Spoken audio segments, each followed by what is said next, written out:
Iniimbestigahan na ng PNP at NBI ang payola folder na nadiskubre sa isang sinalakay na resto bar sa Pasay. Lalo't nakapangalan sa ilang unit nila ang mga petty cash voucher nito.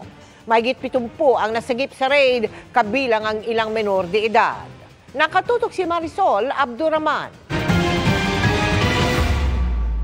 Madaling araw nitong Sabado nang salakay ng DILG Special Projects Group o SPG ang high-end bar and restaurant ito sa Pasay. Nirescue ang 72 babae, kabilang ang 3 menor de edad.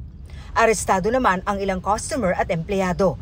Ayon sa Pasay City Police Report, 27 sa kanila ay dayuhan at 80 ang Pinoy. Nadiskubre rin sa raid ang folder na ito na may pangalang Payola 2024. Laman ng folder ang mga petty cash voucher na may pangalan ng ilang individual at iba't ibang law enforcement unit sa PNP at NBI. May nakalagay ding halaga sa mga voucher.